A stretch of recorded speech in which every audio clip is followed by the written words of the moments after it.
To my Democratic colleagues, not a single Republican member of this committee has said that Russia did not meddle in the 2016 elections.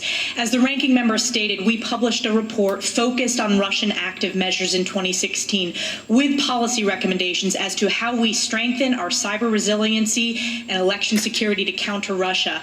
I myself have worked with members of this very committee on this issue, but also on the House Armed Services Committee. So to have our Democratic colleagues say these untruthful statements just reeks of political desperation in their continued obsession to manipulate mainstream media coverage. But the good news is the American people understand that this has been a partisan process from the start. The Democratic coordination with the whistleblower, the incessant and astounding leaks, the unprecedented closed-door process, closed to the majority of members, closed to the press, closed to the people, starting this inquiry without taking a vote. And then when finally forced to take a vote, the vote was with bipartisan opposition. Now, with 4 minutes left, I'm going to turn to our two witnesses. Thank you both for your service. Thank you, Dr. Hill, for your comments on the personal attacks. I wanted to ask you each fact-based questions. Dr. Hill, you testified that you handed over your duties on the NSC to Tim Morrison on July 15th and that you physically left the White House on July 19th, correct? That is correct, yes. So that means that by the time there was the July 25th call with President Trump and President Zelensky, you were no longer on the NSC, correct? Actually, I was still technically on the payroll of the NSC until the end of August 30th of 2019, but I was not physically in the building and I'd handed over my duties to Mr. Morrison. And you were not on the call? I was not on the call, that is absolutely correct. And it's also correct that you did not participate in the preparation of talking points or the specific coordination of setting up the call? Not for that call, but let me just say for the record that there had been a long anticipation that eventually there would be a call. So there was a call package that was prepared in advance. I just cannot say how much of that call package that had perhaps been prepared since, for example, the inauguration of President Zelensky was then used as the basic material for that call. So I did take part in the preparation of that standard call package, but I did not take part in any preparation for the specific call on July 25th. And the first time you actually read the transcript of the call was when it was released to the public? That's correct. Mr. Holmes, I wanted to turn to you.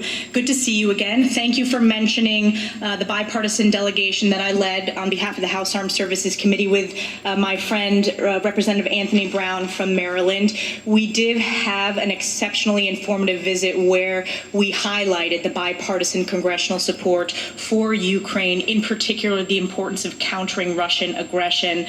And we discussed in the briefings at the embassy the importance of defensive lethal aid in the form of javelins, which, as you both, I think you stated today, is, quote, an important strategic deterrent to Russia. And I just want to highlight on the record, I know this has been asked, the javelins were provided by the Trump administration and not the Obama administration, correct? That's correct. And I would just say, I think we discussed the importance of all our security assistance to Ukraine, not just the javelin. Absolutely. All of our security assistance, which I strongly support. Again, thank you for being a host on that. Dr. Hill, turning back to you, there's been discussion about the process of scheduling the meeting between President Zelensky and President Trump. And you testified that there was hesitancy to schedule this meeting until after the Ukrainian parliamentary elections. Is that correct? That is correct, yes. And that's because there was speculation in all analytical circles, both in Ukraine and outside the Ukraine, that Zelensky might not be able to get the majority that he needed to form a cabinet, correct? That is correct. And you also testified that another aspect of the NSC's hesitancy to schedule this meeting was based on broader concerns related to Zelensky's ability to implement anti-corruption reforms. And this was in specific relation to Ukrainian oligarchs who basically were the owner of the TV company that Mr. Zelensky's program had been a part of. Is that correct? That is correct. Just distilling this down to the key facts, I wanted to ask both of you three key questions. So the fact of the matter is Ukraine ultimately did receive the aid, correct, Mr. Holmes? Ultimately. Yes. And Dr. Hill? Correct, ultimately. And there was no investigation into the Bidens, correct, Mr. Holmes? They did not open a new investigation into the Bidens. Correct. And Dr. Hill? Correct. And there was, in fact, a meeting between President Trump and President Zelensky ultimately at the UN. Is that correct? The president invited Zelensky to the Oval Office at a date undetermined. That has not yet happened. The meeting at the UN. President Trump and President Zelensky met at the UN. They did, but not in the Oval Office. But they did have a meeting at the UN. They did not. And Dr. Hill, they did. Okay, thank you. I yield back.